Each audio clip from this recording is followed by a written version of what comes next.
PM की सुरक्षा में हुई चूक मामले पर सुबह 10:30 बजे सुप्रीम कोर्ट में सुनवाई। Chief justice Ramana, justice Suryakant और हिमा कोहली की बेंच करेगी सुनवाई।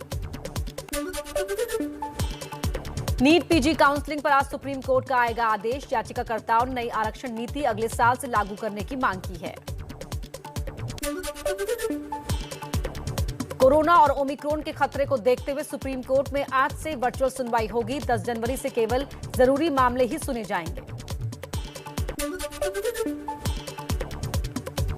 पश्चिम बंगाल में गंगा सागर मेले पर कलकत्ता हाईकोर्ट में सुनवाई। याचिका में इस बार के गंगा सागर मेले को रद्द करने की मांग की गई है।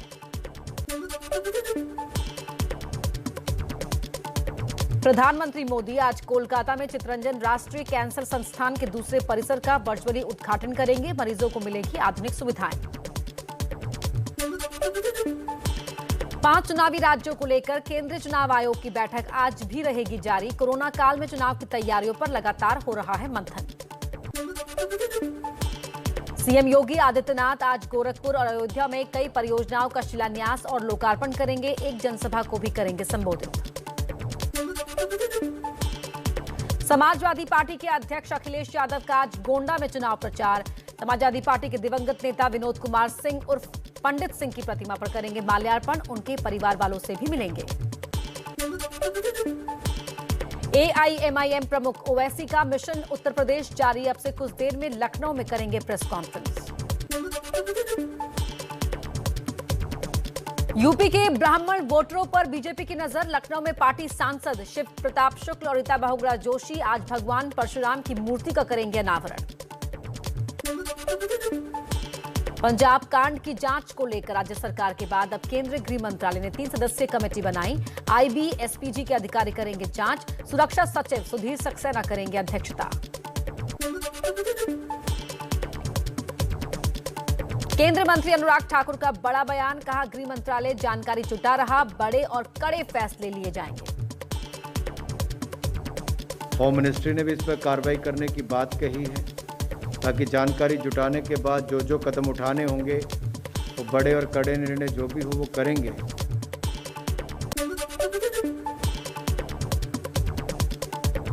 सूत्रों के मुताबिक केंद्रीय कैबिनेट की बैठक में पीएम की सुरक्षा में सेंध पर सभी मंत्रियों ने चिंता जताई। कई राज्यों में बीजेपी ने किया प्रदर्शन।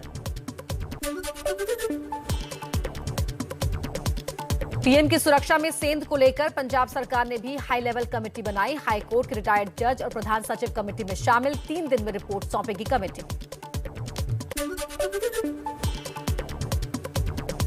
कांग्रेस नेता मनीष तिवारी का बड़ा बयान। कहा, सिटिंग जज से निष्पक्ष जांच करानी चाहिए। प्रधानमंत्री की सुरक्षा राजनीतिक फुटबॉल नहीं। मल्लिकार्जुन खड़गे ने सड़क के रास्ते जाने पर उठाए सवाल। प्रधानमंत्री की सुरक्षा कोई राजनीतिक फुटबॉल नहीं है। जो भी इसमें नेग्लिजेंट पाया जाता है, एक निष्पक्ष जांच के बाद उनको उनके ऊपर जिम्मेवारी डालनी चाहिए, रिस्पॉन्सिबिलिटी फिक्स करनी चाहिए।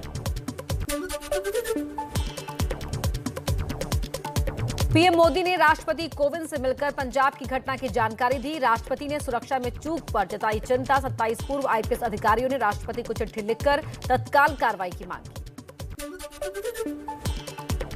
कांग्रेस अध्यक्ष सोनिया गांधी का सीएम चन्नी को निर्देश। कहा, मामले में जो भी जिम्मेदार हो उसके खिलाफ हो कड़ी कार्रवाई। पीएम की सुरक्षा में कोई चूक नहीं होनी चाहिए।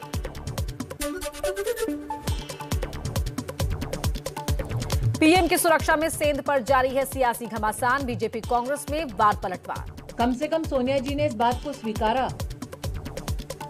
कि दोषी कांग्रेस की प्रदेश सरकार और प्रशासन में है। आप बिना बताए, बिना प्रायोजित पंजाब बीजेपी अध्यक्ष अश्विनी शर्मा ने कहा, पीएम की सुरक्षा में चूक नहीं, साजिश है। पंजाब सरकार की शह पर हुई साजिश। पंजाब में अराजकता की सरकार है।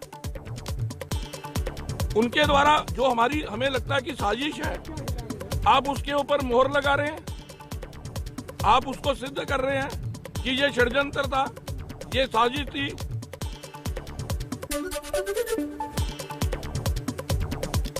अकाली दल के अध्यक्ष सुखबीर सिंह बादल ने कहा, पंजाब में गुंडागर्दी का राज है, कोई कानून व्यवस्था नहीं। प्रधानमंत्री की सुरक्षा में सेंध चिंताजनक है। अशोक गहलोत और भूपेश बघेल ने पीएम की सुरक्षा में चूक को बताया कांग्रेस को बदनाम करने की साजिश। जांच की मांग की, कहा रैली में भीड़ नहीं थी इसलिए ये सब किया गया। चुनाव 5 राज्यों में है, एक पार्टी को बदनाम करने के लिए। सुरक्षा तो एक बहाना है, आप केवल राजनीति चमकाने गए थे।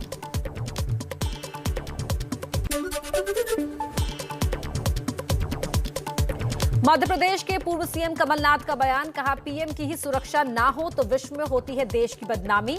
इसके क्या कारण रहे हमें जानना होगा। प्रधानमंत्री की रक्षा ना हो पाए ये पूरे विश्व में देश की बदनामी होती है, पर इसके क्या कारण थे, इसकी इंक्वायरी हो रही है।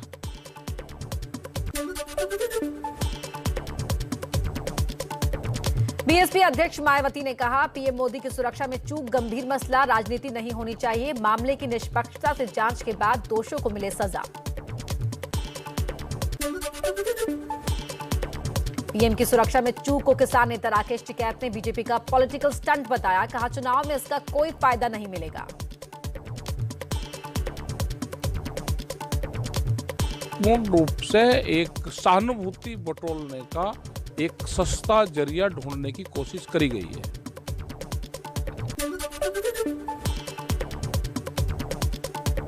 भारतीय किसान संघ के नेता सुरजीत सिंह फूल ने माना किसानों ने ही किया था प्रदर्शन। पुलिस ने बताया था प्रधानमंत्री सड़क मार्ग से आ रहे हैं।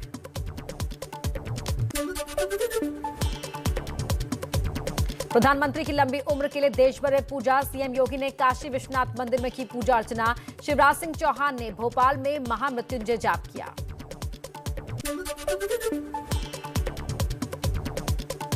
देश में कोरोना के ओमिक्रॉन वेरिएंट से दूसरी मौत। ओडिशा के बलांगीर में 50 साल की महिला की वायरस ने ली जान।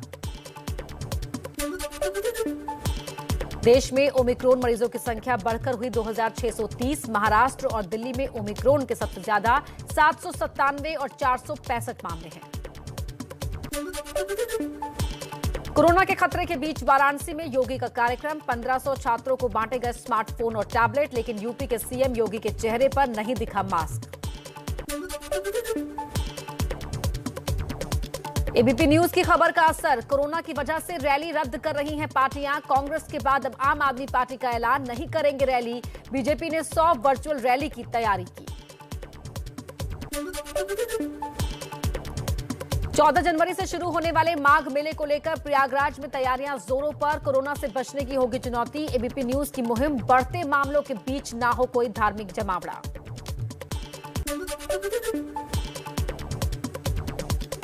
योगी सरकार ने नई गाइडलाइंस जारी की। मेले में एंट्री करने वाले सभी लोगों के लिए वैक्सीनेशन अनिवार्य, 72 घंटे के अंदर की कोविड नेगेटिव रिपोर्ट भी जरूरी। कोरोना के बढ़ते खतरे के बीच केंद्र की राज्यों को सलाह, कंट्रोल रूम बनाकर करें मरीजों की मदद, एम्बुलेंस और बेड का रखें इंतजाम। राजस्थान के मुख्यमंत्री अशोक गहलोत कोरोना संक्रमित पाए गए, ट्वीट कर दी जानकारी। संपर्क में आए लोगों से आइसोलेट होने और टेस्ट कराने की अपील की। देश में कोरोना हुआ आउट ऑफ कंट्रोल, आज 1 लाख के पार जा सकता है कोरोना का आंकड़ा। गुरुवार को 24 घंटे में रिकॉर्ड 90,928 नए मामले आए सामने, 325 मरीजों की गई जान। यूपी में 24 घंटे में कोरोना के 3,121 नए मामले सामने आए, 1 की मौत। नोएडा में सबसे ज्यादा 600 मरीज, लखनऊ में 408 और गाजियाबाद में 382 संक्रमित मिले। गुजरात में कोरोना संक्रमित मरीजों की संख्या में भारी उछाल, पिछले 24 घंटे में 4,213 मामले सामने आए। कोरोना की बेकाबू रफ्तार को देखते हुए वाइब्रेंट गुजरात कार्यक्रम को टाल दिया गया है। 10 जनवरी को प्रधानमंत्री मोदी कार्यक्रम का उद्घाटन करने वाले थे। अमृतसर एयरपोर्ट पर रोम से आई फ्लाइट में 179 यात्रियों में से 124 यात्री कोविड पॉजिटिव। एयरपोर्ट और गुरु नानक अस्पताल से 13 संक्रमित हुए फरार।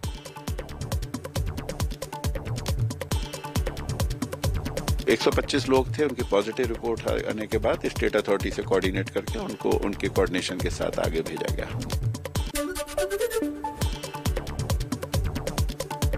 कोरोना पर पंजाब सरकार की नई गाइडलाइंस, सभी सरकारी और निजी दफ्तर 50% स्टाफ के साथ खुलेंगे। बार, मॉल, रेस्टोरेंट, सिनेमा, मल्टीप्लेक्स 50% क्षमता के साथ चलेंगे। रात 10 बजे से सुबह 5 बजे तक कर्फ्यू। बिहार के सभी स्कूल, कॉलेज और कोचिंग संस्थान 21 जनवरी तक रहेंगे बंद। मंदिर और पार्क भी बंद रखने का फैसला। राज्य में कोरोना के एक्टिव केस बढ़कर 5,785 हुए। दिल्ली सरकार के स्कूलों में पढ़ने वाले बच्चों को सरकार फिर देगी ड्राई राशन किट। कोरोना की वजह से स्कूल बंद होने के बाद केजरीवाल सरकार ने ड्राई राशन किट देने की शुरुआत की थी। देश में टीकाकरण का आंकड़ा 150 करोड़ के करीब पहुंचा। 24 घंटे में 95 लाख लोगों को कोरोना की वैक्सीन लगाई गई।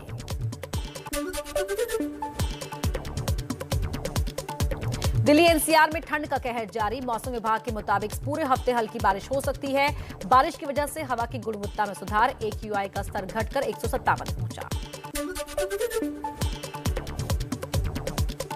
यूपी चुनाव से पहले सीएम योगी का बड़ा फैसला। किसानों को बिजली बिल में 50% छूट की घोषणा। खेती की लागत में भारी कमी आने की उम्मीद। अयोध्या में केंद्रीय मंत्री नितिन गडकरी की रैली। कहा, अगर यूपी में डबल इंजन की सरकार आई तो 5 लाख करोड़ की लागत की सड़क का निर्माण करेंगे।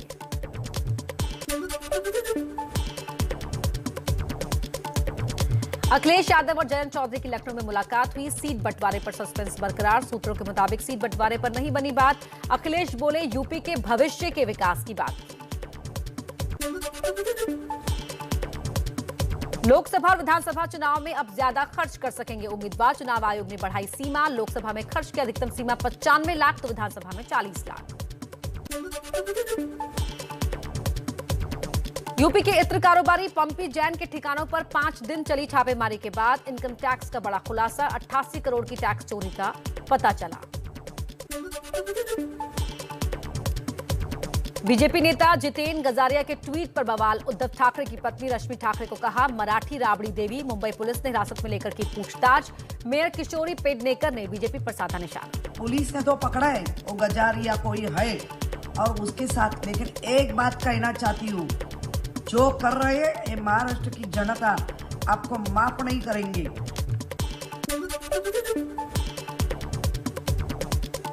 मोदी कैबिनेट का बड़ा फैसला। ग्रीन एनर्जी कॉरिडोर के दूसरे चरण को दी मंजूरी। भारत नेपाल को जोड़ने वाली महाकाली नदी पर बनेगा पुल।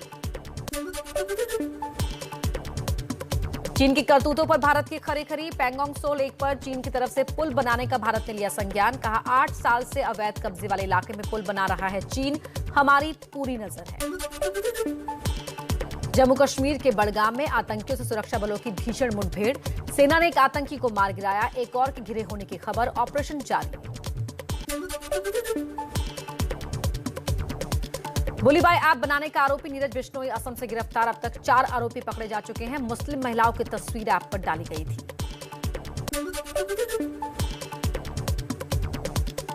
जोहानिसबर्ग टेस्ट में भारत की हार। दक्षिण अफ्रीका ने भारत को 7 विकेट से हराया। वॉन्डरर्स में इससे पहले भारत कभी नहीं हारा। फिलहाल 1-1 की बराबरी पर 3 टेस्ट मैचों की सीरीज।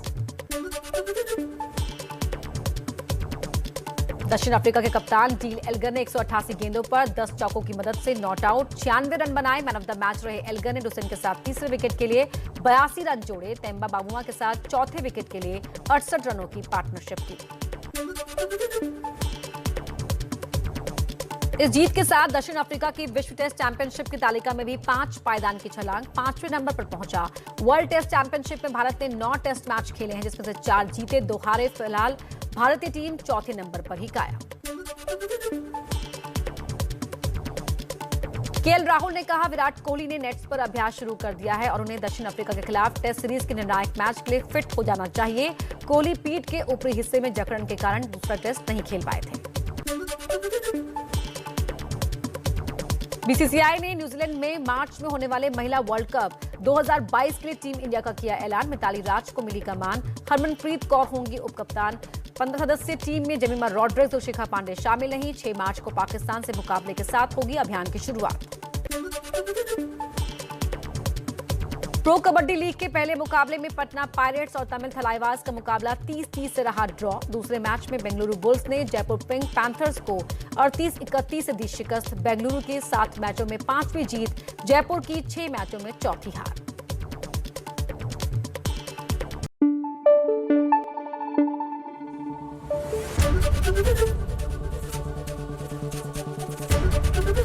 एबीपी न्यूज आपको रखे आगे।